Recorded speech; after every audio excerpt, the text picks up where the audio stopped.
दोस्तों आज हम बात करने वाले हैं क्या मेंटेनेंस लेने का अधिकार एक लेडी के पास सिर्फ तब ही होगा जब वो शादी कर लेगी, यानी कि अपने पार्टनर के साथ में या किसी एक लड़के से अगर वो शादी कर लेती है और जब वो उससे अलग हो जाती है या डाइवोर्स ले लेती है तो उसके पास तो सभी को पता है कि राइट होता है मेंटेनेंस लेने का। लेकिन आज का जो क्वेश्चन है वो ये है कि क्या एक लेडी को बिना शादी किए भी किसी लड़के से मेंटेनेंस लेने का अधिकार है, येस और नो। तो यह है आज का सवाल। इसके लिए मैं आपको बता दोस्तों कि अगर ऐसा केस होता है तो 100% उस लेडी को उस लड़के के साथ जिसके साथ वो एज अ पार्टनर हस्बैंड और वाइफ के रिलेशन को मेंटेन करती है, यानी कि जो रिश्ता एक पति और पत्नी के बीच में होता है वो मेंटेन करती है, यानी कि उस लड़के के साथ, यानी कि दोनों के बीच में एक रिश्ता एक रिलेशन है शादी वाला, तो 100% देयर इज अ पॉसिबिलिटी कि वो जाकर कोर्ट में धारा 125 सीआरपीसी या 144 बीएनएसएस 2023 इसके हिसाब से मेंटेनेंस ले सकती है। क्योंकि सुप्रीम कोर्ट की एक लैंडमार्क जजमेंट के हिसाब से जो कि 2011 में हुई थी,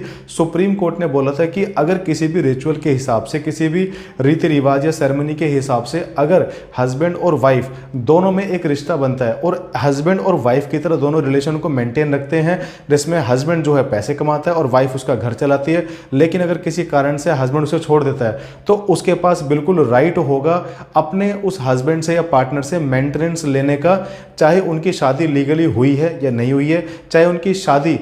हिंदू मैरिज एक्ट के हिसाब से सप्तपदी के हिसाब से, यानी कि हिंदू मैरिज एक्ट में सेक्शन 7 जो बात करता है हिंदू मैरिज जिसमें 7 फेरों का लेना जरूरी है, चाहे बेशक से उन्होंने 7 फेरे नहीं लिए हों, फिर भी उस लेडी को राइट है, अधिकार है, वो मेंटेनेंस के लिए जा सकती है कोर्ट में और मेंटेनेंस के लिए अप्लाई कर सकती है। मेंटेनेंस के लिए अपने पार्टनर को कोर्ट में घसीट सकती है कि मुझे मेंटेनेंस चाहिए। अब आप कहोगे कौन सा ऐसा लैंडमार्क जजमेंट है जिसके बारे में मैं बात कर रहा हूं, तो ये जो जजमेंट है लैंडमार्क 2011 में आया था, जिसका नाम था चनमुनिया वर्सेस वीरेंद्र कुमार कुशवाहा 2011। अगर दोस्तों इस जजमेंट को आप डिटेल में समझना चाहते हैं तो मेरे को सब्सक्राइब जरूर कर लेना। लॉ शॉर्ट्स 23 में यूट्यूब पर आपको इसको लॉन्ग वीडियो बना के दिखाऊंगा जिसमें पूरी चीजें डिफाइन करूंगा प्रॉपर तरीके से, ताकि कॉन्सेप्ट आपको क्लियर हो जाए। फिर से मिलेंगे दोस्तों नेक्स्ट वीडियो के अंदर। आज के लिए सिर्फ इतना ही। थैंक यू, शुक्रिया, बाय बाय।